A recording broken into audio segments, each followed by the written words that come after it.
He's taught millions worldwide how to become rich. Now, best-selling author and financial expert Robert Kiyosaki reveals the financial secrets of the rich with you. See how Robert's simple formula for personal wealth can transform your life and put you on the path to true financial freedom. 60 Minutes to Getting Rich begins right now.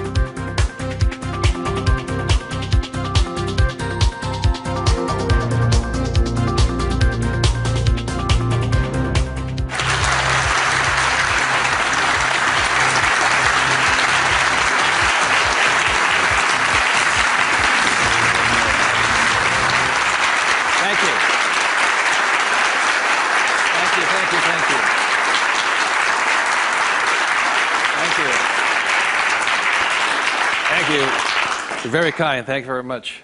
First of all, thank you for coming here this morning. And some of you came from some great distances. I remember every time I do a talk, I'm always worried that people won't show up. And so my ego couldn't handle the blow. So thank you for showing up, and I'll do my best to be of some value or entertainment today. First of all, how many people have had the chance to read Rich Dad, Poor Dad? Good. Okay, thank you. For those who haven't had a chance to read the book, I'll give you a quick background on the story. Rich Dad, Poor Dad is a true story, and it's based upon my two dads. My real dad was the head of education for the state of Hawaii, a very smart man. He was the boss and things like that when I was in school. And my rich dad was my best friend's father. And my best friend's father was a man who didn't finish school. He dropped out of school at age 13. But ultimately became one of the richest men in the state of Hawaii. Self-made, did it on his own, and stuff like that. So Rich Dad, Poor Dad is a true story of what two fathers tell their two sons, my best friend and I, about the subject of money. And as the the positioning statement of the book says, what the rich teach their kids about money, that the poor and middle class do not. And as we all know, for the most part, we learn very little to nothing about the subject of money in school. And so what we learn about money oftentimes is handed down from parent to child. And those are the ideas that we have relative to the subject of money. So my rich dad was a man who, he was my best friend's father, like I said, when you look at the white sand beaches of Waikiki and the hula girls and the palm trees, my rich dad was the guy that owned the land underneath the hotels. And my poor dad, I call him my poor dad, although he was a high-paid government official, and I do mean high-paid. He made a lot of money. In fact, he made much more money as far as a salary and paycheck goes than my rich dad. And so the story is really what my rich dad taught me as compared to my poor dad. And so what we're going to be going over today are some additional ideas and thoughts and information that may assist you in getting wealthier, easier, quicker. How many people would like to get wealthier, easier, and quicker? Good, thank you. So in contrasting them, most of us have heard, like my poor dad, very middle-class man, smart man, but he had middle-class ideas when it came to money and values. And he always said, son, our house is an asset, and it's our largest investment. And my rich dad would say, here I'm 9 years old, I go, okay, I got it, Dad, I got it, right? And then I would go over to my rich dad's house, and I would say, my dad just said, our house is an asset and our largest investment. And my rich dad would say, well, that's why your old man's not rich, is because your house is not an asset, and if it's your largest investment, you're in really big trouble. And that's when the contrast that started to hit me. And then my poor dad always said, do you think money grows on trees? And his favorite words were, I'd say, Dad, let's buy this. He goes, I can't afford it. And my rich dad said he forbade his son and I from ever saying the words, I can't afford it. He said, the moment you say you can't afford something, it becomes true. So the power of the spoken word or your thought has the ability to become what you think is real in the world. So if you say, I can't afford something, that becomes your real world or reality. And what my rich dad said instead was, instead of saying I can't afford it, simply say, how can I afford it? Or in school, a lot of times, I'd say, hey, Dad, guess what? I'm going to be a millionaire. He goes, you can't do that. And my rich dad said, never say you can't do something. Ask yourself, how can I do it? And he said, and just in the switching of those words, if you say, how can I afford it, your mind opens up to the possibility. And your mind then has to go to work. This is your single most powerful tool you have, is the brain. But if you say, I can't afford it, then the thing goes to sleep and it sits there, goes dormant, and doesn't have to do any more work. You're the one who's doing the work then. So those are some of the subtle, differences. My poor dad, the school teacher, the head of education, always said to me, he says, son, go to school, get good grades, get a safe, secure job, high-paying job, and work hard. And my rich dad said, that's a good idea if you want to work hard all your life. He says, but if you want to get rich, you have to learn how to have money work hard for you so you don't have to work for it. And you also have to learn to buy companies. Don't be the guy applying for the job, be the guy that's handing out the job. But I want to give you something I rarely say to people, is that there was 3 main points that I think made a difference in my life. And point number 1 is that I realized very early on in life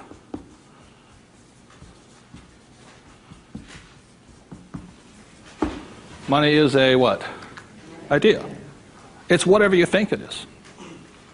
Now, when people say, well, how can I get more money? I say, well, just first change the way you think. Change your ideas. Now, that's the good news. That's all you have to do. I realize when I talk to people about money, I'm slamming straight into their ideas. And a lot of times with money, there's several subjects you don't talk about at the dinner table: sex, religion, politics, and money, and whatever. And the reason for that is it's a very volatile subject. Whereas in my family, my poor dad, the school teacher family, was, I'm not interested in money. Money is not that important to me. I began to realize that was my poor dad's idea, was his attitude. Whereas my rich dad always said to me, money is power. Money gives you power. Respect it. Treat it respectfully. So there's all these different ideas about the subject of money. The thing I hear people say is, I'll never be rich. And that becomes a self-fulfilling prophecy, you see. And that's why money, just as an idea, is so powerful. And when I talk to people, I oftentimes ask them, I said, what did your parents tell you about the subject of money? Because that becomes real. If you were told, go to school and get a job, see, many of us may not be in the same profession, but we're following the same path. And most people did not come from families that were rich. In America, less than 1 out of 100 people at age 65 becomes rich. In the richest country in the world. 1 out of 100. 4 become wealthy. I think 56% are dependent upon the government or a pension to take care of them. And they start going downhill. So what I had to do, what I'm going to be talking to you about, is I had to watch my ideas, I had to watch what I said, and I had to watch who was giving me the ideas. Okay? Because they're not the same. Like you go to one doctor and they say, eat a low-fat, high-carbohydrate diet. You go to another doctor, they say, eat a high-fat, low-carbohydrate diet. Somewhere you got to make your choice. Number 2, the thing that I learned by having 2 dads with their contrasting points of view, I realized this really early on.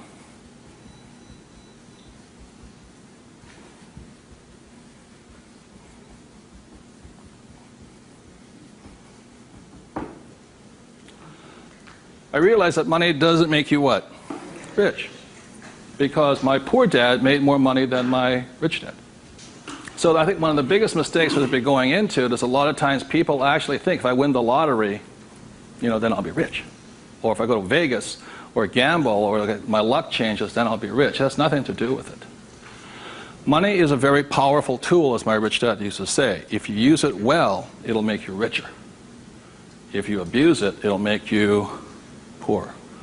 So one of the big things that my poor dad made the mistake of saying, he always thought that if he got a pay raise, that would solve his money problems. And the trouble is, every time he got a pay raise, he got bigger problems. So it made him poorer and poorer the more money he made. Does that make sense, you guys? That was a very big problem with him. And then the third thing I realized by having 2 dads and having 2 contrasting points of view was that there's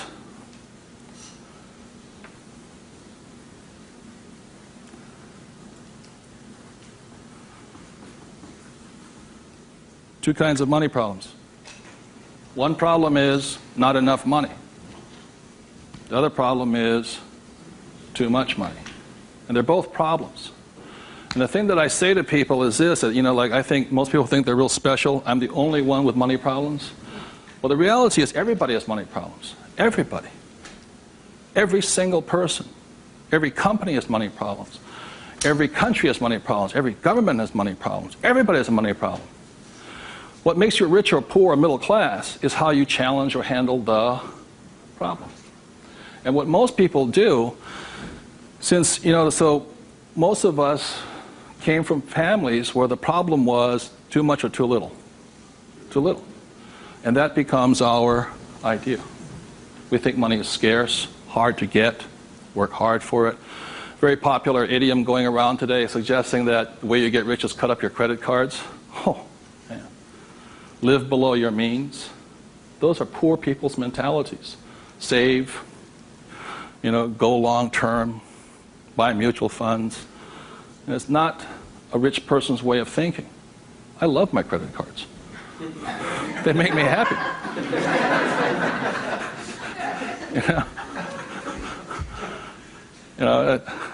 I drive, he says, drive a cheap car. I don't look good in a cheap car.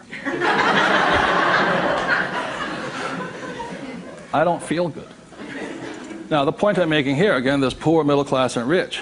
And very early on in my life, I really realized that being poor and struggling did not look good on my face. I did not like it. But I grew up in a family that if you were rich, the idea was that you were crooked, evil, not caring, inhuman, not generous, and all that stuff.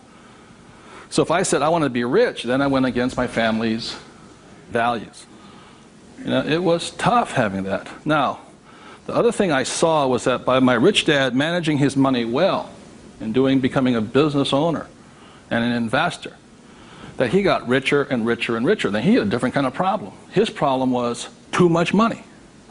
And my rich dad said to me when I was about 18 or 19 years old, he said, son, there's two kinds of problems. Not enough or too much.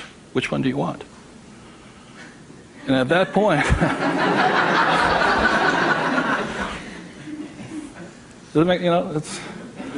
and so I made an obvious choice. I said, I like the one with too much. I want to have that problem. And it's a very big problem. So knowing these three different things, I could make different distinctions and different choices in my life. The big point I want to make today is that money comes down to fundamentally a choice. That's all it is.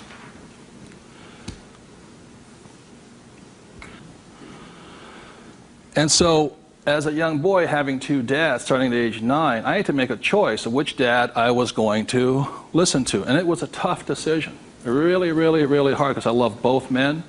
Both men were big men. If there was a role model that they filled, they were tall, and they acted like John Wayne or Robert Mitchum, not Pee Wee Herman. They were big, strong, powerful, good, honest, hardworking men. I love them both. But their ideas were almost polarized, completely opposite.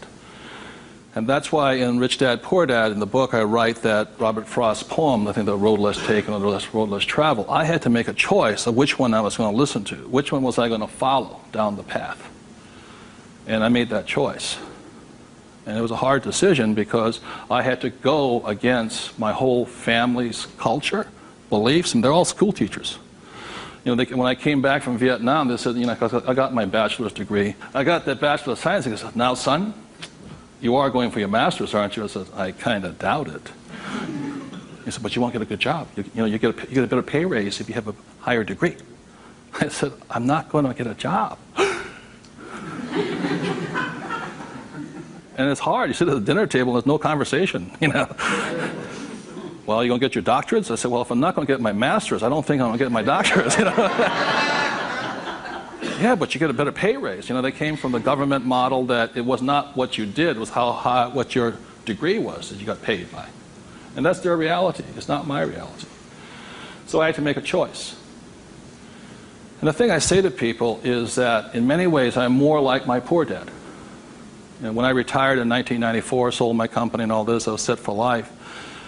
You know, I realized that I'd been too much like my rich dad, and that I wanted to run the second half of my life more like my poor dad, but I was going to teach people what my rich dad taught me. And that was a decision I made. But the thing is, it's a choice. And my propensity, my natural inclination, my genetic makeup, my mental makeup is more to be poor. I have to fight my natural inclination to go for job security, to play it safe, save money, invest for the long term, all that other rot my father believed in. The point I'm making here is this: every morning I get up, I still make the same choice. Every morning I get up, I make the choice. Do I make the choice to be poor, middle class, or rich? And we all have that choice. You know, we have to, as individuals, make that choice. By the end of my talk today, you'll find out how easy it is to become exceedingly wealthy. But it's just a choice. Okay? So my intention is to maybe shake some of your core values. You know, think about the way you think, change the way you think. You may want to make some new choices and things like this. That's my purpose. So what I'd like to ask you to do is you find a partner. I'll give you about 30 seconds, and you can just talk it over. You talk about what your parents taught you, what choices you had, but more importantly, talk about this subject here. It's just an idea. What were some of the ideas you got from your family? The idea that you think you work harder and make more money, will that make you rich? I don't think so. And there's only two kinds of money problems. Which one do you want? If you're sitting by yourself, break out a notebook and just write down some of your thoughts. Because really, it's just your ideas that cause you to be rich, poor, middle class. So we take about 30 seconds and discuss with the person next to you some of these ideas. Thank you.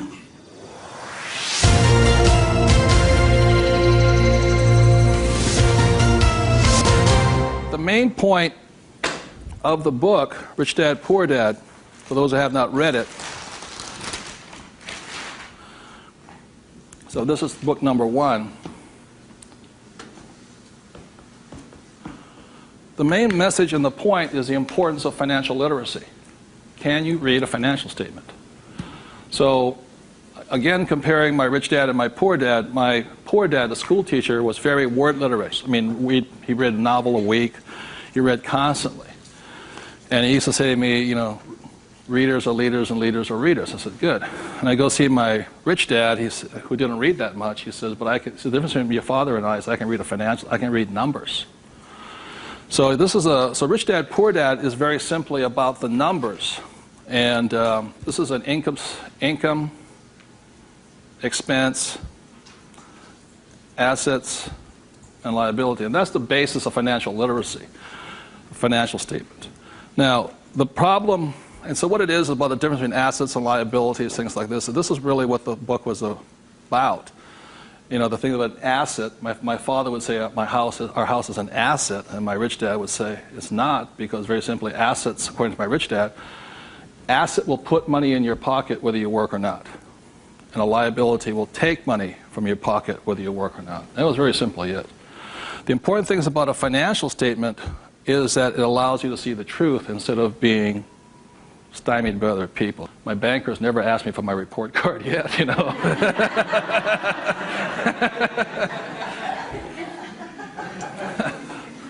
And what your banker asks for is your what? Financials.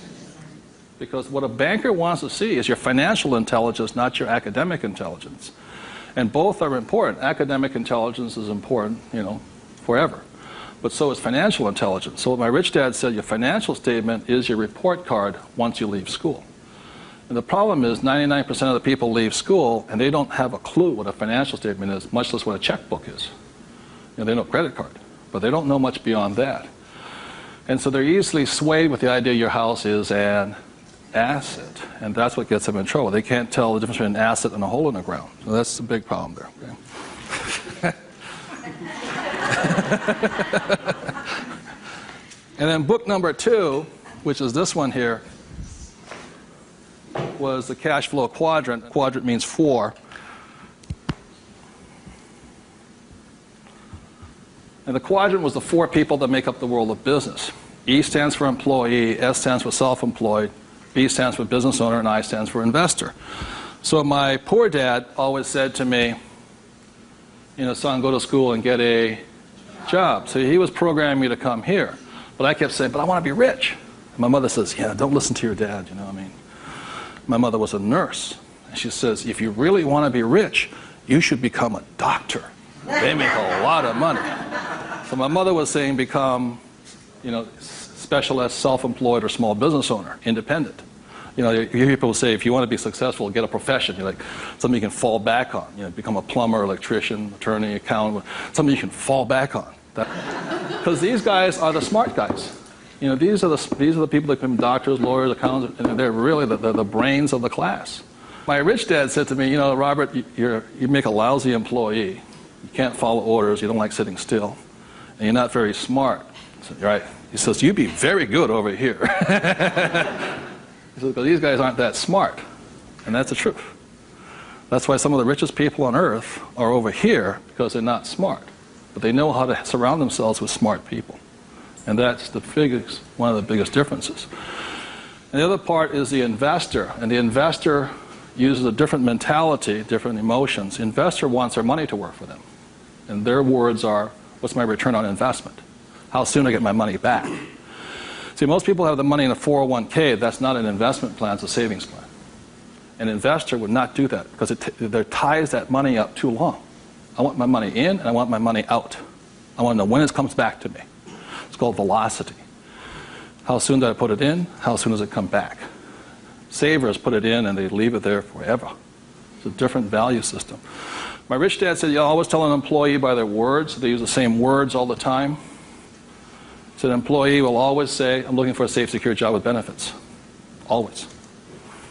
My rich dad also said you can always tell a self-employed person because they'll say such things as, I'm going to charge you 6% commission, like a real estate salesperson, or $100 per hour, or I'm going to charge you for the job by this much. So they go, for these people, time is money.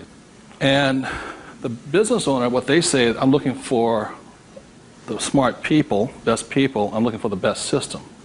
They don't, because they want to move on and start another business. They want to have multiple corporations. Very big difference. And an investor says, I want an ROI. Now, the theme song for the self-employed, the difference between the small business owner and the big business owner is very simply this. A big business owner, if they do the job right and build the company, they can leave. And when they come back, the company's doing better without them, more profitable because they have the bright people running it. A self-employed or a small business owner, if they leave, the income goes where? Down. Or if they have employees, they just ferret out they just take everything, the thing falls apart. So that's the difference.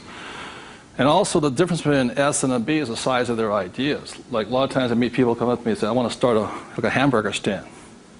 You know, one hamburger stand, you know. Whereas the same guy named Ray Kroc comes and says, I'm going to build a hamburger stand all over the world. Difference in vision, idea, and leadership skills. They're very, very different people. And the reason they're different is because emotions. This person here values, it's fear, so they want security. Security drives them hard. So they're fearful. This person over here is lack of trust. And these guys, they're highly specialized. They're also the most satisfying, you know, because they have their own time, their own life, and all this. They're very happy this way, but it has its limitations also. And generally, these people are limited to about $500,000 a year max in here, just because time is money. Over here, it goes unlimited, how much you can earn. So there are very, very big differences in the thing. The investor here, their thing is they're neutral, emotionally neutral. In other words, what that means is they don't care if you're winning or losing. When somebody says, I go to somebody, the stock market's going to crash. But mutual funds get wiped out. They're not neutral. They're reacting. A true investor doesn't care if the market goes up or the market comes down because they're going to make money either way. That's an investor. They really do not care. They know that losing is part of winning. It's called money management, how well you do that and all this. Very, very neutral. And this person over here, the emotion is patience. You have to be patient. These guys want to get paid now. These people may not get paid, I think the average is, 3 years, right? They don't get paid. That's why the first question when somebody comes to ask me to invest in their company is, are you willing to work for free for 3 years? I go, no. I said, well, I don't invest with you. Because you're still thinking like this. So those are the emotional differences. Because today, just being an employee is suicidal. Today you have to be employee plus an investor. You can be self-employed plus investor. Okay, you have to be on both sides of the quadrant, is what I'm saying, minimum. Whether you're here, here, or here. If you ever want some time off, you have to be an investor today. So very simply on, starting from the age of 9 and 10, I started here and I stayed here. That makes sense, you guys? I stayed here. Because this is my money working hard for me, so I don't have to work hard for money. It's a different point of view. They're very, very different. The rich have the best investments. Number one, because they have money. People say, how do you find the deals? Get rich. Because if you have money, they come find you.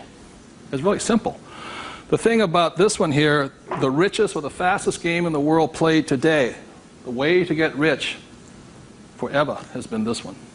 I talk about in this book how my rich dad went and bought one of the best pieces of white sand beach in Hawaii. And I said, how did you afford that? He wasn't making any money. He didn't have a job. He wasn't this. He says, how do you afford the best piece of beach in Hawaii? He says, personally, I can't afford it. See, none of these people could afford it either. It was about $10 million. Individually, you cannot afford it, but your business can afford it. It's one of the biggest secrets of all. So the reason I started here and learned to build businesses so I could invest. So I can take down bigger and bigger properties by this. Individually, I cannot do that. I don't earn enough money as an individual, but my company can. So the thing about the third book, which is Rich Dad's Guide to Investing, is called the 90-10 Rule of Money. The 90-10 Rule of Money very simply says is this, is that 10% of the people always make 90% of the money, always. That's a very big part of it. And a big part of the investment book is how do you take your idea, build a business around it, and take your business public. So the reality, as I know, is every single one of you sitting out there in the audience, you have an idea that can make you exceptionally wealthy beyond your wildest dreams. Every one of you is creative enough to have an idea. The trouble is, when you went to school, they didn't train you to be a business owner. They trained you to be an employee, working for the rich. What the rich have the ability to do is take their ideas and create massive businesses out of them. So you have your business, which does your investing for you. And the tax laws are written in your favor, investing through a business. That's how the rich get rich, because they pay less in taxes, very simply because they invest through the B and I quadrants. Investing from here, the laws are written against you here.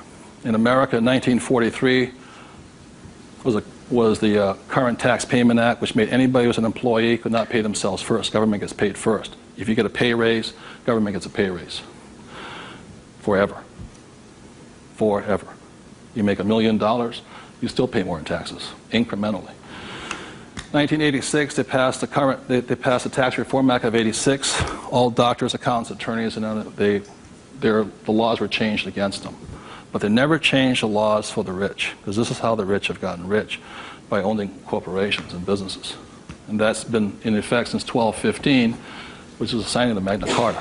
So ever since the thing is, you have to know, you want to get rich, you have to play by the rules of the rich, because the rich make the rules.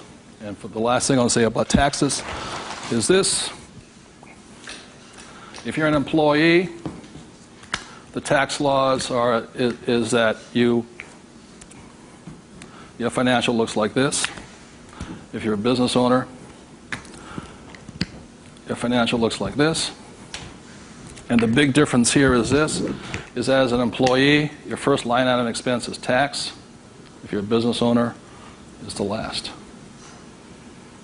That is the biggest loophole ever. And that's why the rich get richer. They can take their money that comes in here and goes in here, and these guys, the money comes in and goes there. Very big difference. So would you take 30 seconds and discuss whatever you have heard so far? Thank you very much.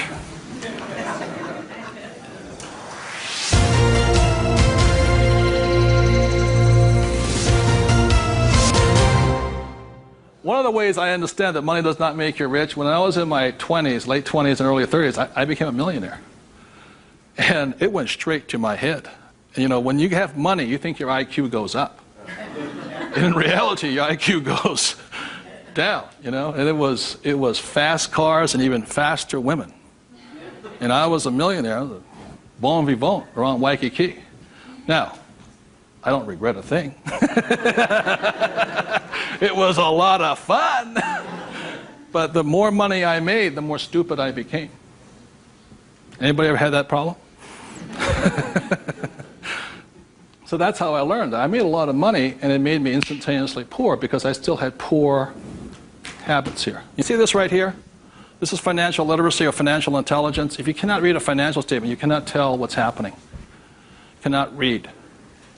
And what you don't see here is how the rich make more and more money because of this one little loophole here. You know, that's my account. You know, over here you hit 335,000 in income, and your tax rate keeps going up. Over here you hit 335 in income, your income rate, tax rate goes down.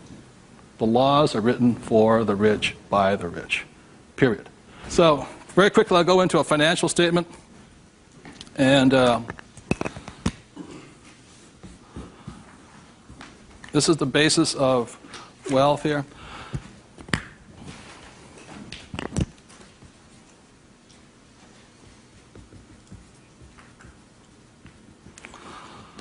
So what happens to most people is they say their house is an asset and all this. My rich dad said, your house is not, whether a house is an asset or not, has nothing to do with this thing here. It has to do with the most single important word in business, and that word is called,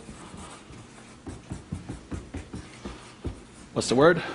Cash flow. It's cash flow determines it. So, very simply, when I was 9 years old, my rich dad said an asset is something that flows money into your pocket, and a liability is something that takes money from your pocket. Just because your banker or your accountant says your house is an asset doesn't mean it's an asset.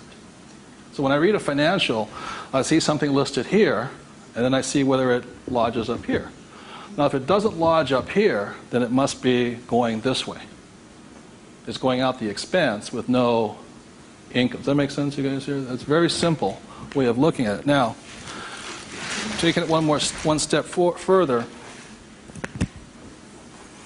this is where the confusion sets in, is very simply because if you buy a house for, let's say, $100,000, and you get an $80,000 mortgage on it, you put $20,000 down, the problem is your house is listed both asset as well as liability, and that's where the confusion starts. It's listed in both sides, and that's the problem. So the thing here is this, and by the way, the word mortgage comes from the French word mortir, which means death. You know, so that means you're engaged until you're dead with the house, and it's staggering. So let's say you buy this little green house here. Okay. The way you know it's an asset or liability is, let's say I use it as a rental property, and after paying all taxes, you know, taxes, insurance, and expenses, and all this stuff, I make $100 a month. It shows up over here under income of $100 a month. Now, if let's say I have a tenant who trashes the place, doesn't pay me rent, takes me a year to evict the bugger, immediately that house becomes a what? Liability. So the house can be either asset or liability, but it's not because it's an asset or liability listed here. What determines if it's an asset or liability is income and expense. So what makes a person struggle financially is that what they do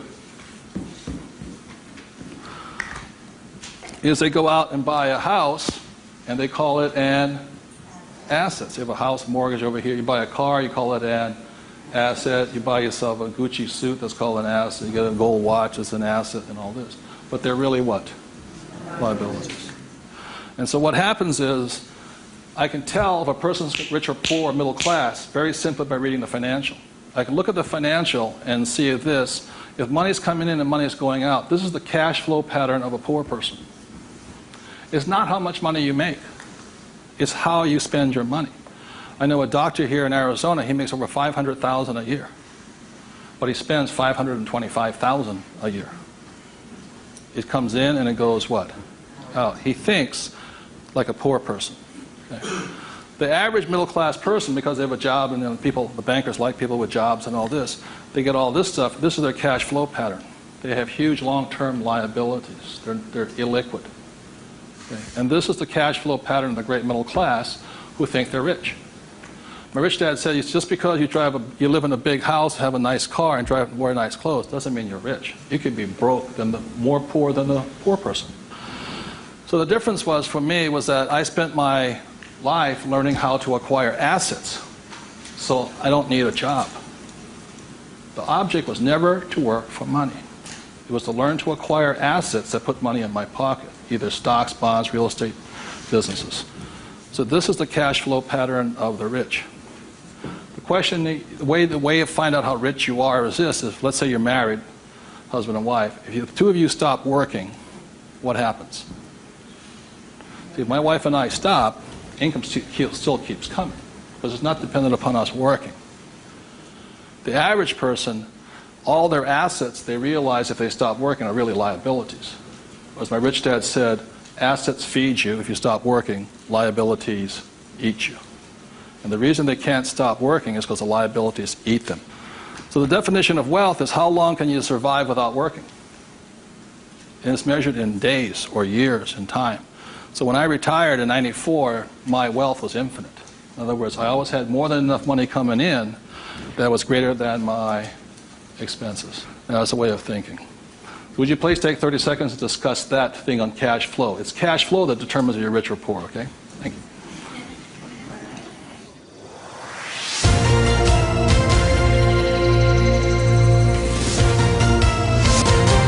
So one of the things I want to be clear on this is whether you're an employee, self-employed, business owner, or investor, the most important thing is this asset column here is your business. One thing my rich dad said, you got to mind your own business. You know, when you become an employee, you mind somebody else's business. You're self-employed, you're oftentimes helping somebody else's business. So regardless of where you are, this is your business here. Like I talk about a rich dad, poor dad, you know, somebody says, what profession are you? What business are you? I'm a banker. So, well, what, you know, that's their profession. It's not their business. This is your business. And your business, you should be an investor. You know, managing your own portfolio, acquiring your own assets, be it business, real estate, or paper, like stocks, bonds, and mutual funds. So what we're taught in school is not to mind our own businesses. We're taught to mind everybody else's business. And that's my message, is mind your own business. That's how you get rich. Okay? So moving on, last thing is this. So when a banker says to you your house is an asset, he's not lying to you. He's just not saying whose asset it is. It's his asset, right? So when you go across town, you go to your friendly banker, and you'll see that your mortgage is listed under what? Their asset column. So that's the fact right here. It's mortgage here. And the way you know it's an asset, and they list it that way. I'm not telling you something, that they list it that way. The way you know it's an asset is because your mortgage puts money in their pocket. And your mortgage takes money from your pocket. You see, it actually goes like this. It's a complete circle. Now, so that's why they're not lying to you. It's just they're not saying whose asset it is, it's theirs. Now, the other part about it is when you save money over here, it's really your asset. Now, if a balance sheet must balance, it has to balance someplace else. You go to the bank, where does it balance? Bank. But is it their asset or their liability? It's their liability. Your savings are their liability. Notice that? Because they have to pay you money for your money. And it's cash flow determines that. Now, if you notice something else too, you get tax incentives to be in what? Debt, and you're taxed for having savings. And that's why they say, how can we tax savings? It's because you're not smart enough yet. The banks know, political action committees, they control, the rules are written by the rich. I'm not saying I love my bankers. I love them dearly. But you have to know the difference between assets and liabilities, and whose rules are you playing by? Poor, middle class, or the rich. Got it?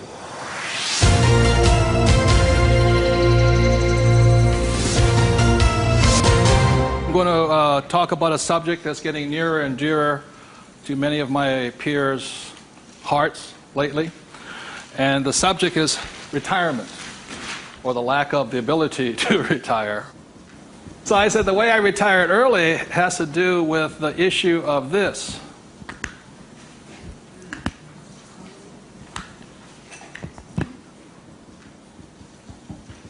Debt versus what? Equity. The reason I could retire early was because I'm in debt. I borrowed my butt off to retire early. The average person is going to take to 65, 75 as long as possible because they're trying to retire on what? Equity. In other words, they're going to try and use their hard-earned cash to retire, where I would rather use the bank's money to retire. So I am in debt up to my eyeballs. Because the reason is and I know some of you out there, because I'm sure some of your parents told you to get out of what? Debt. Well, that's not that intelligent. Because you have to know there's good debt and what? Bad debt. And most people are loaded with what? Bad debt. And if you want to get rich, load up with what? Good debt. And the question I asked those bankers, I said, let me ask you this. How long would it take you to save $1 million? I'll ask you guys, how long would it take you to save $1 million? A couple of years at least, right? Yeah. How long does it take you to borrow $1 million? About 10 minutes. If you have good financials. And that's the difference. And that's the price people pay for not being educated in this world, to think that you have to work hard, save money, and finance your retirement on equity. I'd rather do it on debt. And the way I do it on debt is my banker will always lend me money on a thing called real estate. Always. They will not lend me money to buy stocks, but they will lend, even if it's bank of what stock, their own stock, they won't lend me $1 million for 30 years at 8%. But if I find a commercial building, $1 million, 8%, 30, they'll all day long. The thing that scares me right now is never have so many people in the history of the world bet their retirement on the stock market. And they've bet real money. Am I correct? And trust me, the market will crash. Always has and always will. Now, those taking deep breaths right now, because you're not, because that should be good news. Because if it crashes, that's when you get rich. But the people who have been trained to think of playing it safe and all this, they're going to be in terror. Completely different point of view. So the point I'm making here is this: one of the reasons I wanted to get educated, understand cash flow, play the game, was just so I could borrow money faster. When my poor dad always said to get out of debt. Debt was bad. So I just called, I just called my broker down the street here. I said, I need 2.4. He says, come in and sign the paperwork. That was it. 2.4 million, just sign. Now, because I can take that money and make 10 million out of it.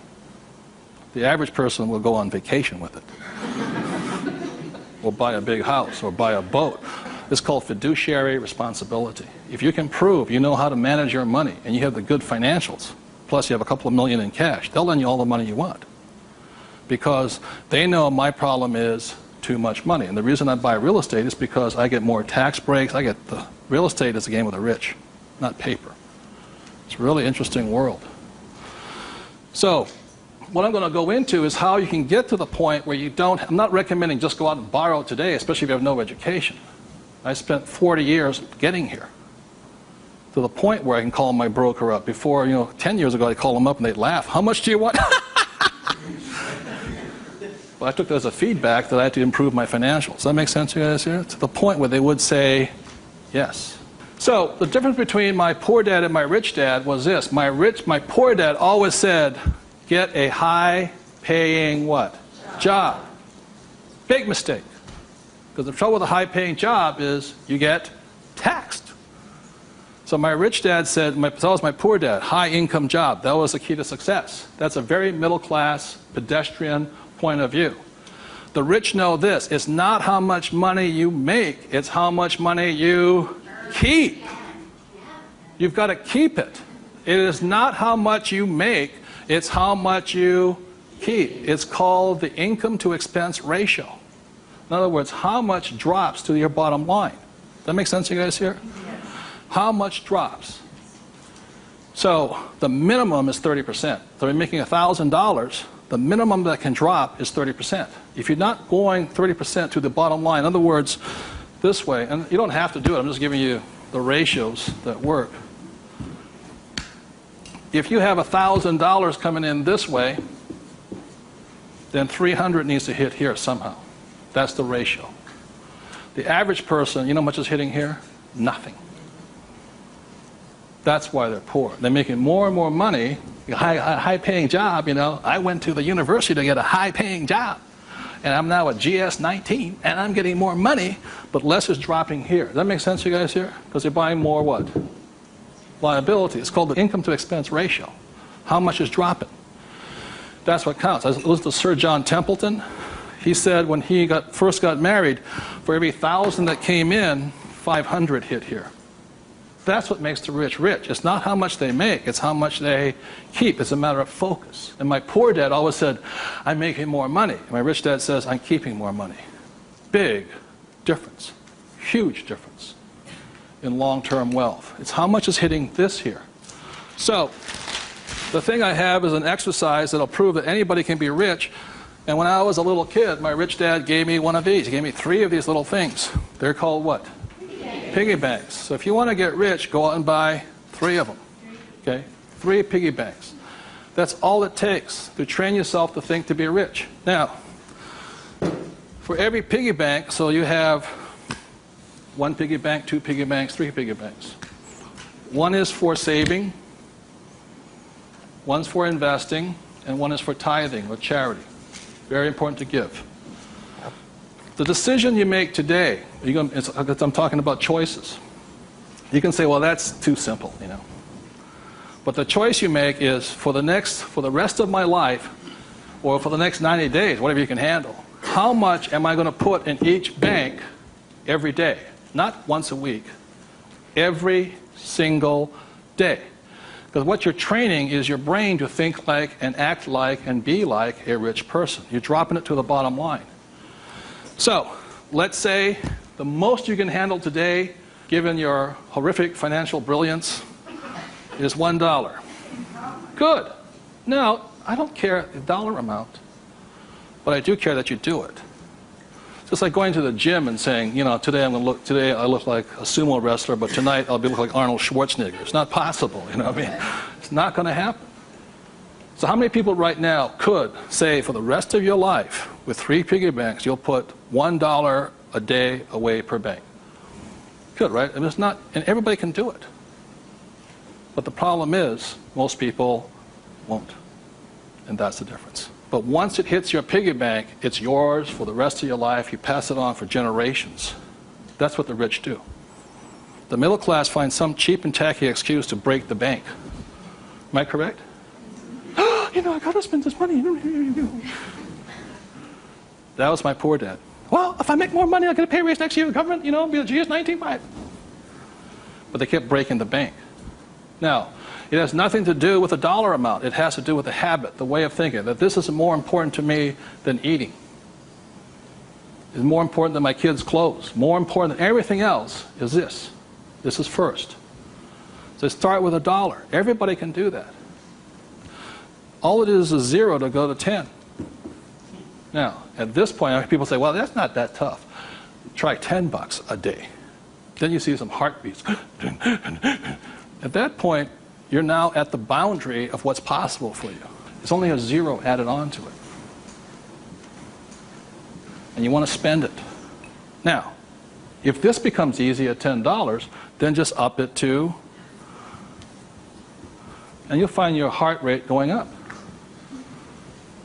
So when people say, well, this is a simple exercise, I'm beyond it, then try going to, it is not the dollar amount. I mean, it's not the things, it's the habit. And you know you're a stud.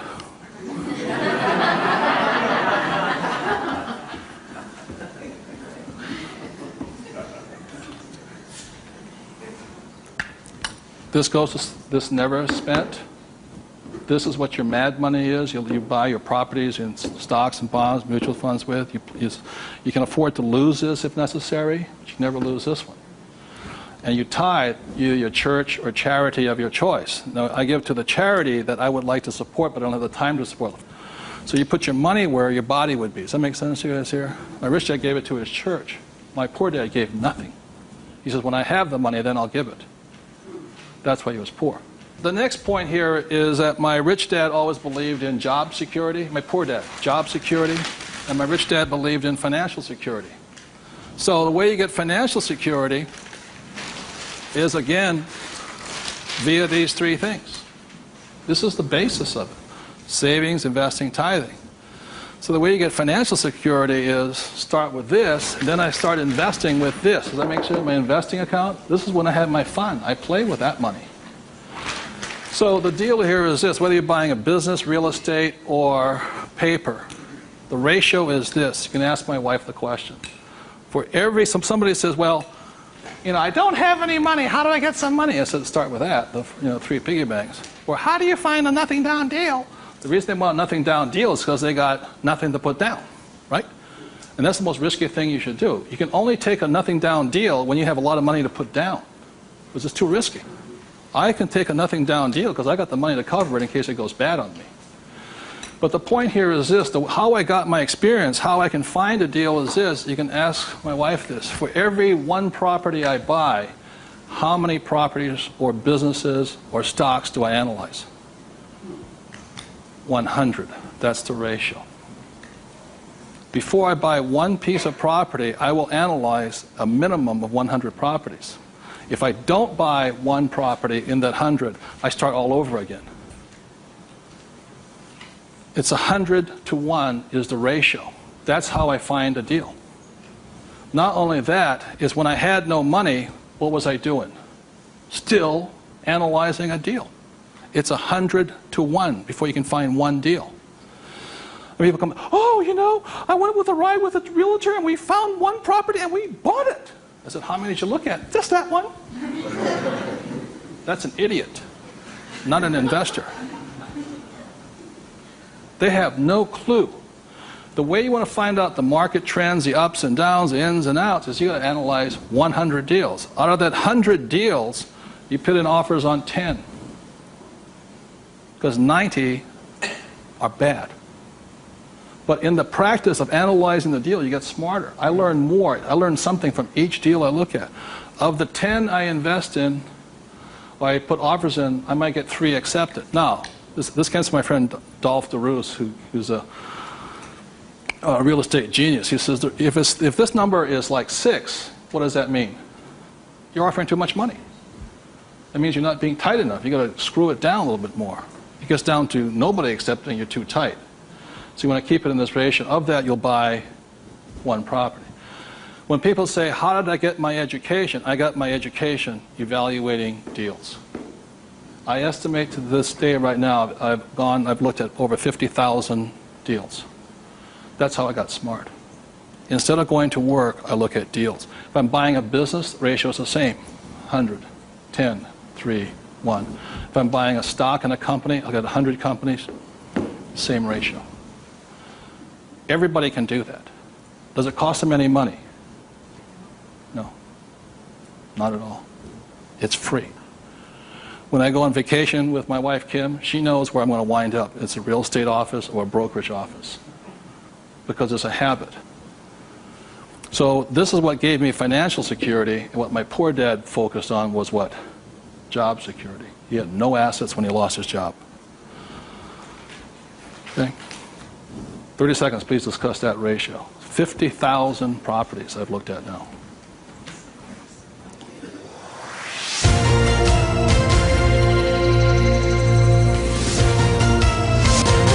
I'm going to do one last thing that, in my experience, keeps most people poor or struggling financially. So remember the 3 piggy banks? That gives you the money. Doing this, 100 deals. The reason I don't have a job is because it interferes with looking at deals. I don't want to do that. I'm looking at a deal constantly. That's the people that work with me constantly. That's all I'm doing is tracking down deals. It's a waste of time to work. I don't get rich. So that's the thing. The second part is most people don't have the time to spend the time to get rich. They're too busy working for the money. And the third part is most people say it's risky or it's fearful or they chicken out. You know, they see a deal. Even if they see it, they back out. And I've seen so many people do it. And the reason for that is because if this is an iceberg,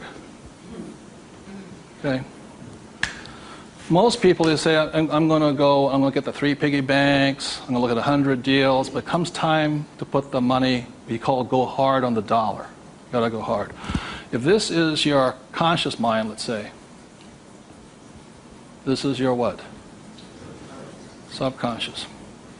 Money, sex, politics, religion. This thing takes over.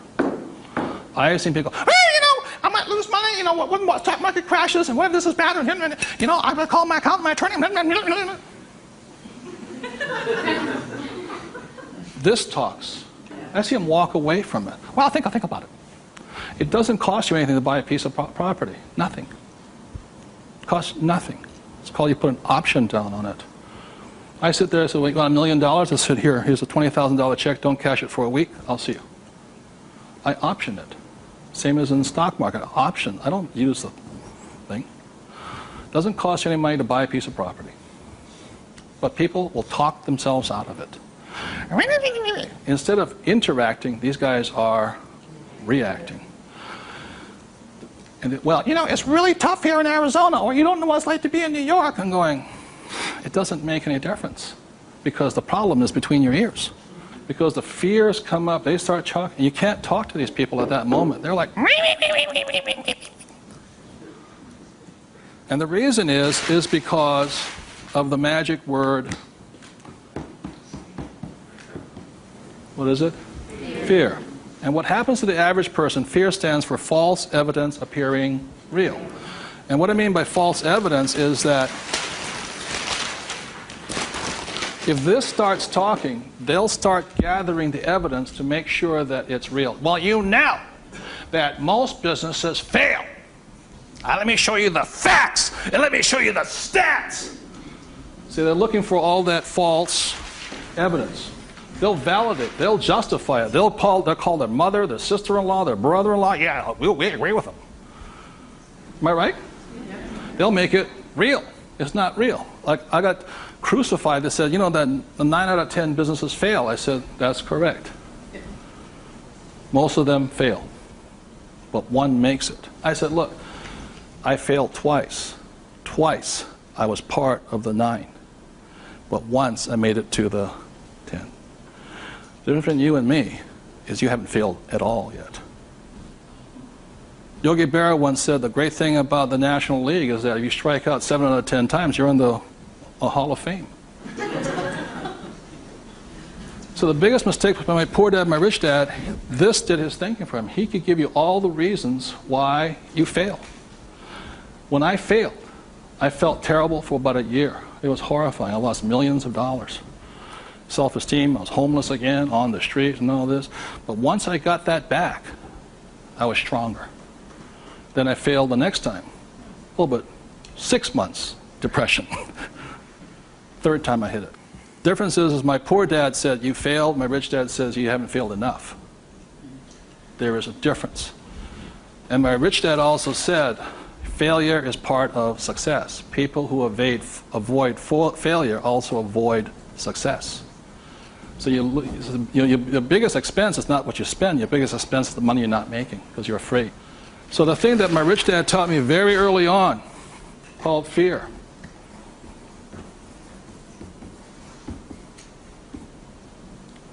Fail early and fail responsibly. Look, if you know you're going to fail, do it now. Don't wait. Because each time you make a mistake, you get smarter if you do it responsibly. So the thing that I do is when I fail, I go, you know, like I said to my investors a couple of 4 years ago, I said, I need to raise $3 million. The chances are we're going to fail. And if you can't handle the $50,000 shot, don't put your money in here. There's a good chance I'm going to fail on this one. So people left the room, and I got more money because I was forthright with them. I said, if I lose it, I'll tell you I lost it, and I'll tell you the next deal. But failure is part of the process. So the thing that I say to people is fail early, correct, but fail small. The first deal my wife and I did when we got back into real estate was a $45,000 deal, $6,000 down. If we failed, we would have got smarter than somebody who didn't fail at all. But we didn't. So we pushed the boundary, going bigger and bigger, hoping to fail. While everybody's avoiding failure, I'm hoping to fail because I'm going to get smarter. I open my mind up, I ask people for their advice, I synthesize the data, make my own decision. But I live and die. If I make a mistake, I own this. I apologize, I blew it. I made a mistake. This is what I learned. Continue on. So I want to thank you all for being here. The thing I want to leave you most with is that every morning, as a 9-year-old boy, who was going to listen to? It was a choice, rich dad or poor dad. Every morning I get up and I still make that choice. Who am I going to listen to? And I hope you make your choices for yourself. Thank you very much.